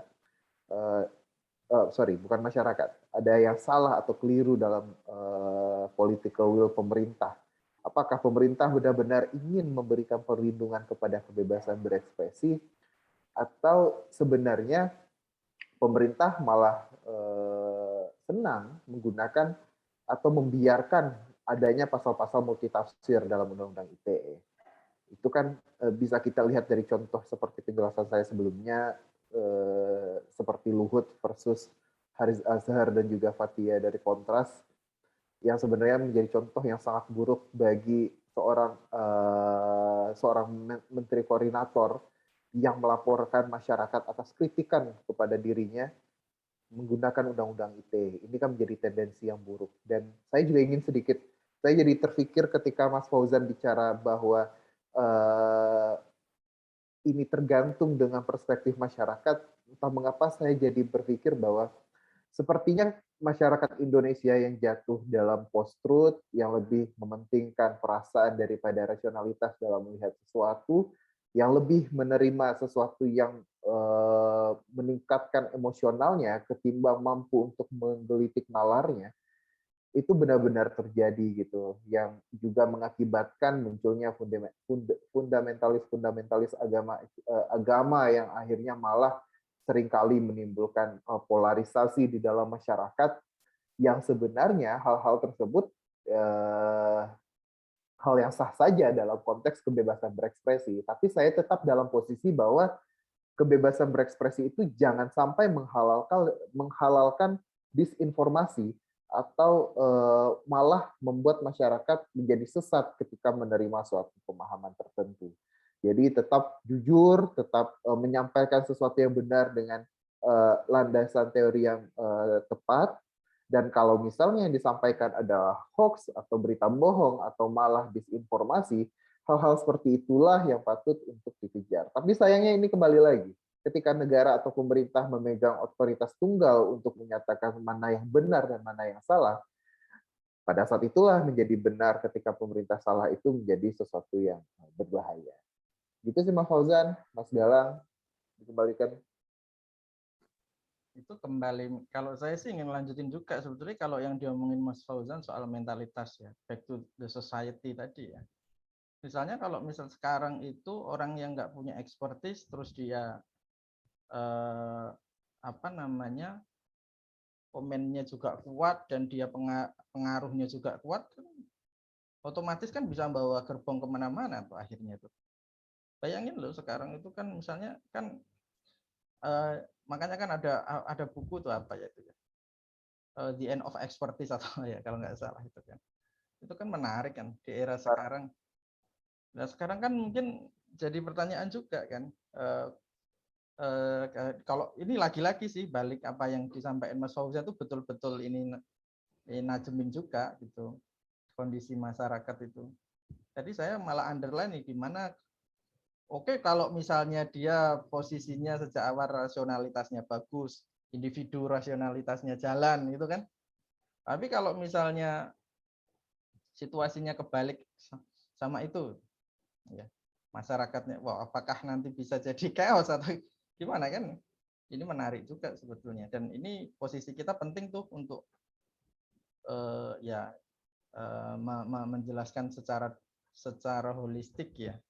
Tidak secara parsial karena juga kita positioningnya kan ada rule of law dan seterusnya, ada masyarakat, ada rule of law, ada dan seterusnya. Itu kan komponen-komponen yang sebetulnya bisa kita diskusikan gitu loh.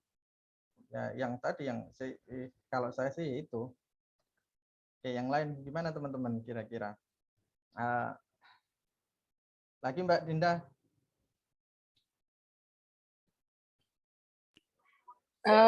Mungkin Hemi bisa nanggapin yang ini Hemi. Misalnya kan sekarang ada ya masuklah rencana untuk revisi dan ya kita punya hopeful gitu kalau revisi ini tidak sebatas di pasal penjelasan yang kayak Hemi bilang, karena pasal penjelasan tidak memberikan kekuatan hukum. SKB itu ya bisa bagus untuk interpretasi hukum, tadi tidak cukup ya untuk menjamin kebebasan berekspresi. Nah kan konteksnya sekarang kadang-kadang masalahnya nggak melulu juga antara pemerintah dengan warga gitu, tapi antar warga yang menggunakan ITE ini sangat optimal gitu. Jadi ini misuse ya, dikit-dikit pidana, dikit-dikit ITE gitu. Dan hukum itu jadi bergerak karena tekanan mayoritas, lalu like and dislike itu kan menjadi bermasalah gitu. Kalau menurut pandangan Hemi misalnya ketika dalam konteks revisi apa sih yang perlu diperhatikan gitu, dan juga dalam konteks ketika masyarakat kita ya intinya ya udah jadi illiberal demokrasi ya, intinya dia menggunakan cara hukum misalnya menggunakan ITE untuk memberangus yang berbeda gitu. Padahal sebenarnya ada hal-hal yang seperti tadi Hemi bilang, restoratif justice, hal-hal yang lebih bisa deliberatif ya dibandingkan eksekutorial atau kriminalisasi. Mungkin itu bisa ditanggapi juga. Thank you. Oke, izin Mas Galang coba untuk langsung menanggapi saja. Hal yang perlu diperhatikan dalam melakukan revisi terhadap Undang-Undang ITE, ya, yang jelas itu peletakan normanya. Apakah norma-norma terkait dengan pencemaran nama baik, lalu kemudian juga penyebaran berita bohong atau hoax, itu tetap coba untuk dipertahankan berada di dalam Undang-Undang ITE. Gitu. Sebagai administratif penal law, di mana ada cantolan atau ada undang-undang pengikatnya, seperti pencemaran nama baik di dalam KUHP, kenapa tidak dijadikan saja sebagai norma khusus terkait dengan pidana di ruang digital masuk ke dalam rancangan KUHP gitu. Hal tersebut supaya terdapat tafsir yang lebih jelas, terdapat pemilihan nomenklatur atau frasa per frasa dalam pasal tersebut agar tidak dapat diterjemahkan sembarangan lagi seperti saat ini. Mengapa saya sebut penafsiran yang sembarangan? Ini contohnya penggunaan pasal 28 ayat atau ayat 2 tentang 28, pasal 28. Itu terkait dengan ujaran yang dapat menimbulkan permusuhan berdasarkan sara gitu. Itu kasus yang terjadi menimpa kawan-kawan LBH Padang yang pernah berdiskusi dengan kami. Mereka menjelaskan bahwa mereka malah dilaporkan oleh anggota kepolisian karena dianggap melakukan pencemaran nama baik Polda Sumbar waktu itu, Polda Sumatera Barat. Dan mereka dilaporkan dengan menggunakan pasal 28 tersebut. Apakah hal tersebut keliru? Ternyata tidak. Ternyata ketentuan tentang atau tafsir tentang sara itu juga merujuk kepada organisasi profesi. Organisasi-organisasi profesi, dan itu dikeluarkan oleh atau diputus melalui putusan Mahkamah Konstitusi. Harusnya hal-hal tersebut ditafsirkan yang lebih jelas gitu. Apakah seperti kepolisian itu bisa melakukan menjadi pelapor ketika institusinya itu dianggap melakukan pencemaran nama baik. Maksud saya, hal-hal tersebut seperti itu harus kembali diterjemahkan dengan jernih dan juga harus merujuk dan harus juga menjelaskan atau setidaknya walaupun tidak bertentangan dengan putusan Mahkamah Konstitusi, jangan sampai merugikan masyarakat seperti itulah. Ketika misalnya kepolisian itu dianggap masyarakat dianggap melakukan pencemaran nama baik pada kepolisian menggunakan pasal terkait dengan sara, dan hal tersebut diperkuat oleh putusan Mahkamah Konstitusi, itu kan sebuah hal yang keliru. Jadi itu sih Mbak yang perlu diperhatikan, dan bagaimana pelibatan masyarakat lebih jauh dalam pembahasannya, termasuk memberikan rekomendasi-rekomendasi bagi pilihan-pilihan nomenklatur dan juga frasa yang akan digunakan dalam perubahan tersebut. Mungkin itu sih Mbak. Kalau ada tambahan, saya coba untuk menjawab lagi si Mbak Dinda. Dikembalikan. Thank you, Ham.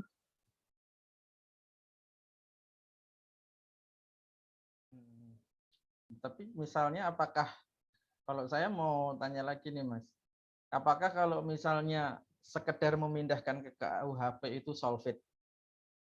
Kan intinya kan KUHP itu kan balik lagi kan pidana lagi dong kan? Nah, ya kan?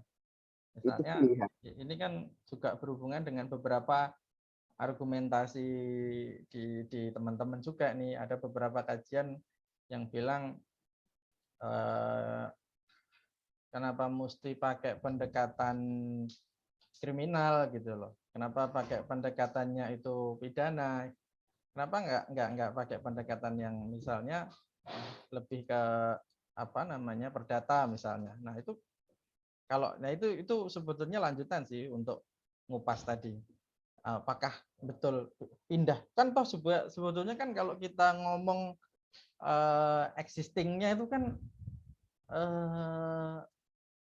apa ya, kan undang-undang ITE itu kan sama aja dengan KUHP juga kan, itu kan bedanya perbuatannya dilakukan di dunia maya gitu kan juga sama itu. Gimana tuh Mas Hermi? Oke, saya punya dua jawaban untuk ini. Jawaban yang pertama terkait dengan pernyataan dari Mas Galang. Pernyataan dari Mas Galang memindahkan pasal-pasal karet dalam Undang-Undang ITE ke dalam KUHP itu cuma seperti memindahkan masalah dari satu titik ke titik yang lain. Dalam hal itu, saya ingin membantahnya dengan seperti ini. Kita tidak memindahkan masalah, karena saya melihatnya dalam kerangka penataan hukum nasional kita. Bagaimana kita memindahkan ketentuan pidana yang seharusnya tidak berada di sana. Ini konteksnya penyusunan hukum ya, peraturan perundang-undangan. Saya mau melihatnya bahwa pasal-pasal bermasalah seperti pencemaran nama baik, lalu kemudian pencemaran nama baik, penyebaran berita bohong di ruang digital, itu tidak seharusnya berada di dalam Undang-Undang ITE. Undang-Undang ITE itu fokus untuk melakukan pengawasan dan perlindungan terhadap transaksi elektronik. Kita pindahkan dalam KUHP dengan alasan bahwa sebenarnya selama ini kan sebelum adanya Undang-Undang ITE, pencemaran nama baik di ruang digital itu tidak bisa digunakan ketentuan yang terdapat di dalam KUHP. karena dianggap sebagai tidak ada pengaturannya, tidak ada lex spesialis yang dapat menjangkau ruang digital tersebut. Jadi ketentuan tersebut dijadikan sebagai lex spesialis dalam pasal lex spesialis di dalam KUHP terhadap ketentuan yang lebih umum. Kalau kawan tahu soal pembunuhan pasal 338 itu kan ada lex spesialisnya atau ketentuan khususnya tentang pembunuhan berencana dalam 340. Sebagai mananya dalam rancangan KUHP yang coba kita rancang ini. Jadi pencemaran nama baik, lalu ada juga pencemaran nama baik di ruang digital. Perbedaannya dengan Undang-Undang ITE, di dalam KUHP harus dimasukkan penjelasan yang lebih konkret pencemaran nama baik seperti apa yang dapat dijatuhi sanksi pidana. Itu jawaban pertama saya dalam hal menata peraturan perundang-undangan kita. Karena kita tidak bisa tidak bisa berpaling muka bahwa ternyata persoalan tentang pencemaran nama baik ini dapat menimbulkan kerugian material dan imaterial, dapat menimbulkan kerugian yang bersifat keperdataan tadi, bersifat kerugian dalam hal keuangan, dan itu konteksnya bisa jadi pidana karena pencemaran nama baik di pencemaran nama baik delik yang biasanya kan juga bisa menimbulkan kerugian dalam hal perdagangan. Dan juga bisa alternatifnya itu menggunakan sanksi pidana. Jadi ada dua alternatif pilihan yang bisa dimiliki masyarakat. Tapi selama ini, Undang-Undang ITE tidak memberikan alternatif tersebut. Pilihannya itu cuma pidana. Jadi ketika misalnya kita memasukkannya ke dalam Undang-Undang ITE, ke dalam KUHP, pasal-pasal bermasalah tersebut, kerugian-kerugian keperdataan yang dialami oleh seseorang itu juga bisa dijadikan sebagai alternatif pilihan. Itu yang pertama. Jawabannya saya yang kedua, itu menghapus tidak hanya pasal-pasal karet di dalam Undang-Undang ITE, tetapi juga ketentuan-ketentuan pidana yang tidak seharusnya berada dalam undang-undang tersebut. Karena seperti penjelasan saya sebelumnya, ada yang namanya administratif penal law. Undang-undang itu bersifat administratif, sanksi pidana hanya dijadikan sebagai alternatif pilihan ketika sanksi administrasi dianggap tidak mampu untuk menyelesaikan persoalan. Dan juga ada penal law seperti undang-undang terorisme, pencucian uang, tindak pidana korupsi, yang dijadikan sebagai sanksi pidana memang dijadikan undang-undangnya memang merupakan undang-undang khusus di luar KUHP yang bersifat umum. Jadi seperti sanksi pidana di dalam undang-undang perdagangan, di dalam undang-undang ITE, dan undang-undang lainnya yang tidak termasuk ke dalam undang-undang khusus di luar KUHP, itu sanksi pidana dihapuskan semua. Memaksimalkan sanksi administratif dan mencoba untuk memberikan sanksi alternatif lainnya, seperti sanksi kerja-kerja sosial. Mungkin itu sih jawaban saya, Mas Galang.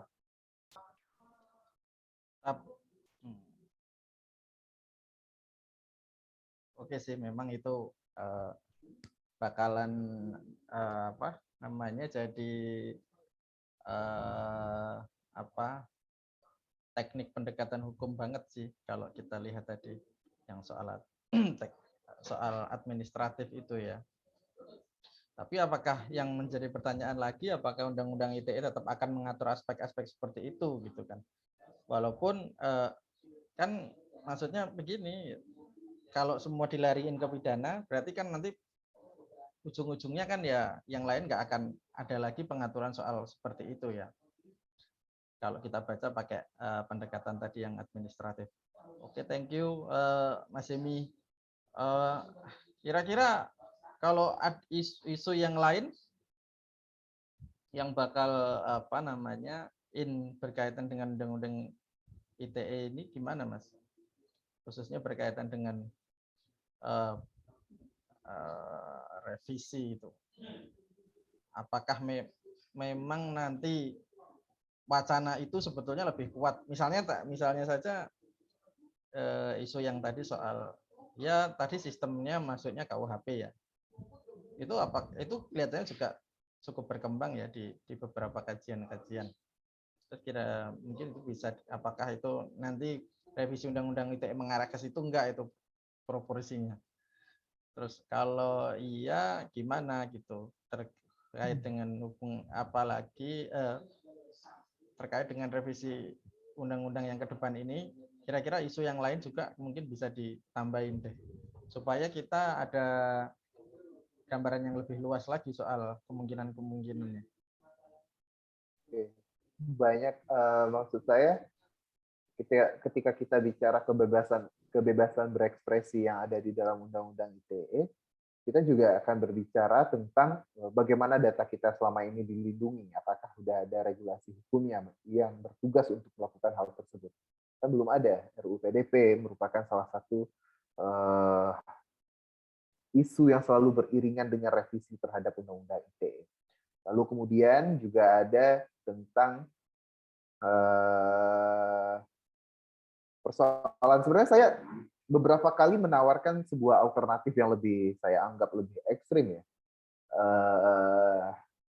dan mungkin juga tidak akan populis kalau misalnya belum ada perubahan di dalam Undang-Undang 1211 tentang pembentukan peraturan perundang-undangan. Kalau misalnya ketentuan tentang penyusunan perubahan undang-undang melalui Omnibus Law itu belum dimasukkan, mungkin ide ini akan sulit untuk diterima. Tetapi menurut saya, dengan membuat sebuah omnibus bidang digital, itu akan menjadi salah satu alternatif pilihan yang lebih baik. Mungkin untuk lebih lengkapnya, kawan-kawan bisa baca di beberapa publikasi saya di kanal website, kanal situs The Indonesian Institute.com. Di sana ada beberapa tulisan saya terkait dengan omnibus bidang digital tersebut. Dan sebenarnya hal tersebut melihat begini, bagaimana perkembangan teknologi yang tidak mampu dikejar atau jangan berharap diiringi oleh perubahan hukum, dikejar saja, makin dikejar dia makin menjauh. Tetapi kalau misalnya dibuat sebuah omnibus bidang digital yang khusus, itu akan lebih mudah untuk melakukan perubahannya, dan kita fokuskan di sana bukan untuk melakukan atau memasukkan regulasi hukum pidana, tapi kita memfokuskan agar masyarakat dapat terlindungi, baik itu perlindungan terhadap data pribadinya, perlindungan ketika dia melakukan transaksi elektronik, maupun perlindungan dari perundungan online yang seringkali berhubungan dengan pencemaran nama baik dan penghinaan. Itu masih dalam konteks hukum ya. Tapi dalam isu yang lainnya adalah terkait dengan aktivisme digital. Ini kan yang seperti yang kita lakukan di ruang Zoom di diskusi kali ini kan merupakan salah satu bentuk dari aktivisme digital. Jadi bagaimana kita dapat menyampaikan secara lebih meluas setiap ide yang kita pikirkan, tetapi tidak ada bayang-bayang kita akan ditangkap setelah kita menyampaikan statement tersebut. Aktivisme digital kan santer dibicarakan ketika beberapa kampus dipanggil oleh rektornya karena menyampaikan kritikan kepada Presiden Joko Widodo, dan juga seperti yang paling baru Haris Azhar tadi yang dilaporkan akibat statementnya di akun YouTube-nya, itu kan bentuk-bentuk dari aktivisme digital yang harusnya cara-cara tersebut diberikan perlindungan oleh negara, karena itu merupakan satu step yang lebih tinggi untuk dapat menyampaikan pendapat di ruang yang lebih luas, yaitu ruang digital. Mungkin 3 hal tersebut menurut saya yang akan menjadi pembicaraan dan pembahasan terkait dengan Undang-Undang ITE untuk depannya sih, Mas Galang.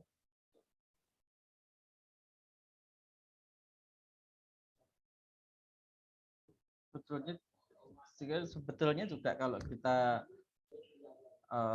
ngobrol Mas soal isu virtual itu kan juga memang seringkali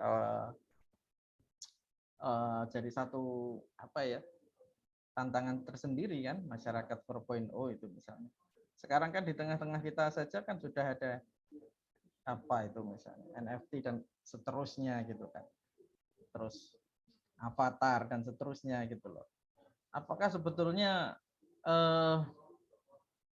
enggak ya, saya pengen ini saja men-trigger saja gitu loh. Posisi hukum misalnya hubungannya dengan masyarakat teknologi misalnya, itu kan asik juga itu kalau diekspos juga gitu misalnya. Nah ini kan kadang-kadang juga alih-alih sebetulnya kita juga selama ini paham banget soal gimana caranya menyelesaikan konflik dan seterusnya, melindungi hak asasi lah alasannya, atau misalnya menjunjung melindungi masyarakat. Tapi sebetulnya jangan-jangan kita juga nggak bisa memahami sebetulnya situasi masyarakat teknologi kita itu seperti apa gitu. Kan pasti kan kalau kita ngomong sama kalau kita misalnya di luar sosmed misalnya, itu kan jelas clearly different ya, sangat beda banget gitu loh. Ya mungkin ini bisa dilihat dari kacamata sosiologi juga nih sebetulnya kayak gini nih, dalam kacamata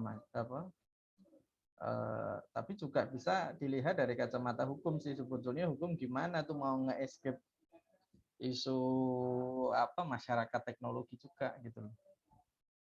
Karena kan selama ini juga kadang-kadang nggak sama dong kalau misalnya kita ngomong di medsos sama ngomong yang real di di masyarakat misalnya. Nah ini yang mungkin kalau misalnya nanti ditarik ke dalam konteks KUHP, sistem KUHP yang tadi diusulin sama Mas Hemi, itu mungkin bisa jadi satu hal yang bisa menjadi prasyarat lah atau apa mungkin. Tapi itu menarik juga sebetulnya kalau mungkin dari teman-teman atau selain atau Mas Hemi juga mau ngomentarin tuh soal isu masyarakat teknologinya gitu.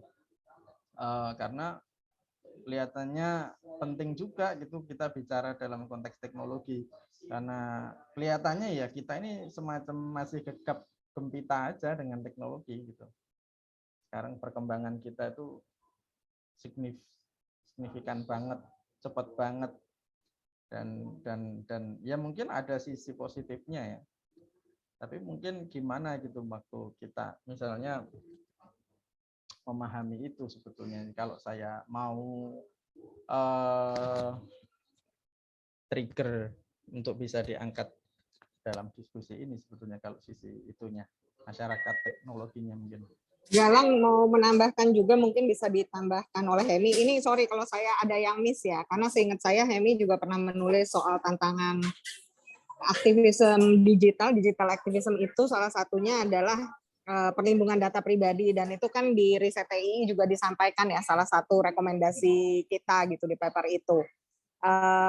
Dan seingat saya waktu dalam suatu FGD memang dilihat bahwa ya cyber law ada paket gitu ya Hem, kalau nggak salah secara hukum kita tuh sebenarnya Indonesia cukup advance apa masih ketinggalan nih kalau kita bicara digital package soal legislasi gitu.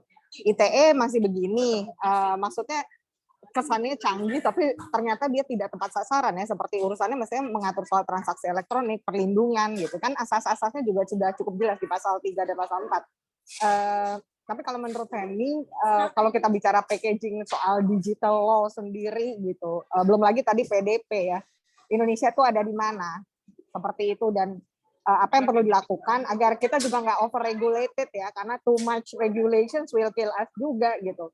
Karena semua merasa ini diaturnya gimana sampai kita lupa kalau itu juga bahkan mengancam kebebasan berekspresi kita. Mungkin itu menarik juga Galang tuh untuk didiskusikan gitu di detik-detik terakhir sebelum nantinya kita menutup diskusi ini. Thank you.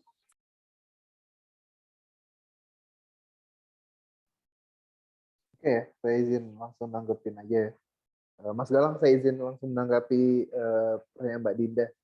Saya sepakat dengan permasalahan hyper-regulated yang sedang dihadapi oleh Indonesia dengan banyaknya regulasi hukum yang sebenarnya kebanyakan karena sifatnya mengatur, yang membuat kadangkala itu saling bertabrakan atau bertentangan antara satu dengan yang lainnya. Makanya, maaf saya koreksi ya, saya mengusulkan omnibus itu dalam konteks perubahan atau proses pembentukannya. Tetapi proses penyusunannya, karena kita melihat persoalan dalam Undang-Undang Cipta Kerja yang menggunakan omnibus dengan susunan yang anak hukum manapun tidak akan bisa membacanya pasal per pasal, maksud saya menyebutkan pasal 1 ayat 1 mengubah Undang-Undang nomor sekian-sekian. Tidak akan ada anak hukum yang bisa membaca Undang-Undang Cipta Kerja. Jadi mekanisme penyusunannya kita buat dalam konteks kodifikasi Jadi ada kodifikasi besar yang isinya itu mengatur semua konteks ketentuan tentang regulasi hukum digital. Mungkin untuk lebih jelasnya, Kongkon bisa langsung baca, soalnya di sana ada, sudah saya coba untuk jelaskan tahap per tahapnya, bagaimana kita bisa membuat sebuah regulasi kodifikasi hukum digital yang kita tidak lagi membutuhkan banyak undang-undang, seperti kita bahas e-commerce dalam undang-undang perdagangan, juga bahas perdagangan lagi di dalam undang-undang ITE, lalu kemudian juga ada satu pasal yang mengatur tentang perlindungan data pribadi dalam undang-undang ITE, dan kita sekarang mendorong keberadaan undang-undang perlindungan data pribadi juga yang lebih besar dalam memberikan perlindungannya. Menurut saya, sebuah konsep kodifikasi hukum digital itu dapat mengatasi persoalan hyper-regulated yang terjadi di Indonesia. Dan itu bisa dijadikan sebagai sebagai contoh lah, bahwa omnibus tidak sejelek penyusunan yang ada di dalam Cipta Kerja. Kita bisa membuat omnibus yang memang dikhususkan mengatur tentang regulasi hukum digital. Nah, di sana nantinya kita bisa bicara lagi kalau pemerintah mempertimbangkan kripto dan juga NFT sebagai aset digital dan ditarikin pajak padahal tidak ada regulasinya dan tidak jelas Indonesia mendukung atau tidak alat tukar dengan menggunakan kripto, itu bisa kita bicarakan lebih lanjut sih sebenarnya menurut saya. Mungkin gitu aja sih Mbak Dinda. Terima kasih. Dikembalikan Mas Galang. Thank you, Hemi. Thank you Mas Emi. Oke. Gimana nih teman-teman? Sudah mau jam 5, kira-kira masih ada pertanyaan atau enggak nih kira-kira?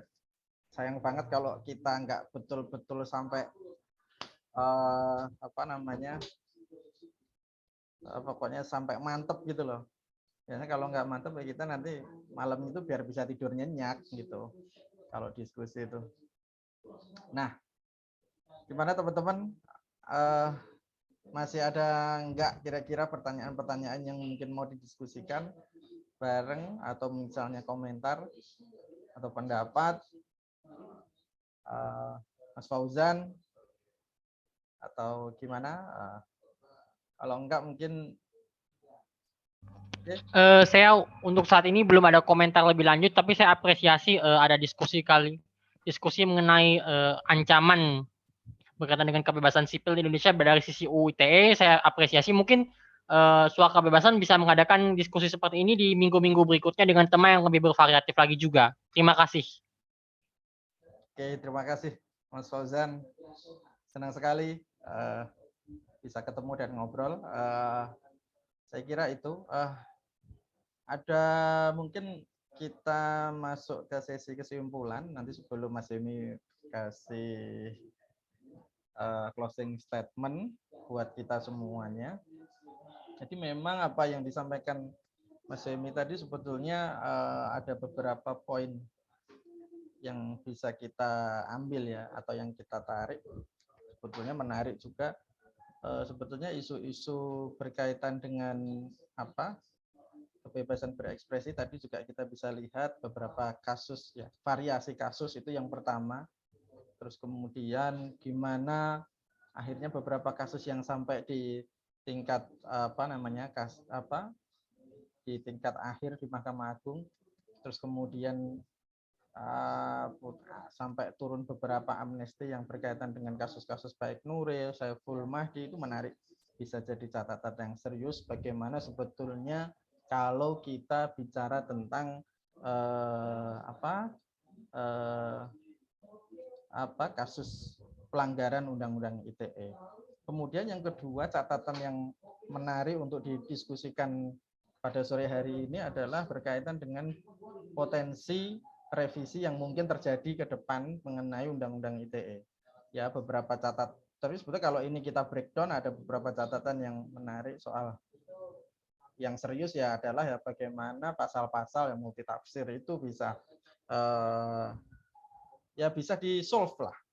Nah, soal solve-nya bagaimana sebetulnya tadi Mas ini sempat menyinggung dengan menarik soal bagaimana cara pendekatan-pendekatan yang mungkin dari KUHP, terus kemudian teori administratif tadi, administratif law itu juga bisa menjadi catatan yang serius bagaimana mengatur, menata laksana satu konsepsi hukum ya, khususnya berkaitan dengan undang-undang.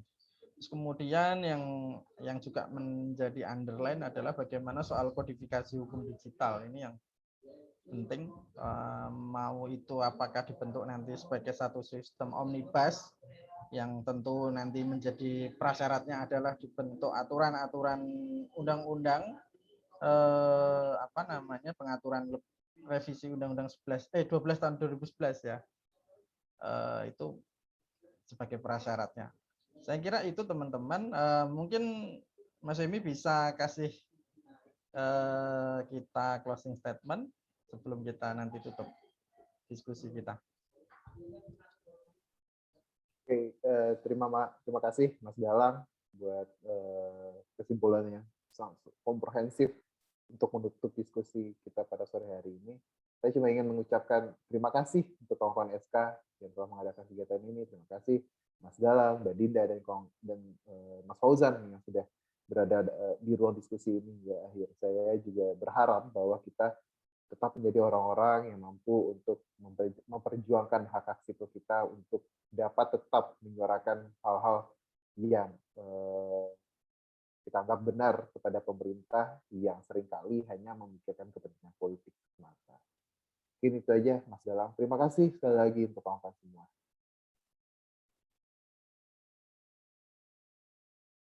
Dokumentasi nanti tolong dibantu Ella, kalau misalnya ini di capture kan. Oke, mungkin bisa on cam teman-teman. Kita foto sebentar ya. Saya hitung sampai 3. 1, 2, 3. Oke, terima kasih teman-teman semua sudah mau bergabung dalam diskusi Forum Kebebasan. Terima kasih juga untuk Mas Hemi yang sudah bergabung bersama kita. Mau direpotin untuk diskusi bareng bersama-sama kita. Oke, buat teman-teman jangan lupa untuk terus ikuti acara-acara Forum Kebebasan di waktu-waktu yang akan datang. Kalau mau kisi-kisi, sebenarnya minggu depan itu bakal ada satu diskusi yang sangat menarik, jadi jangan lupa untuk datang lagi. Kita bakal segera kasih informasi, e-posternya dan informasi-informasi. Pokoknya seminggu sekali kita, ini nanti minggu depan pasti ada yang bagus dah. Tunggu dulu aja infonya. Oke. Terima kasih teman-teman semua. Good luck, salam sehat, salam kebebasan. Selamat sore. Semoga kita bisa ketemu lagi di lain kesempatan. Terima kasih Mas Imi. Oke, terima kasih teman-teman semua. Thank you Hemi. Terima Dan kasih. teman-teman semua, thank you Fauzan semua, thank you. Izin libur ya Mas Galang. Ya, terima kasih. Terima kasih. Kita akhiri.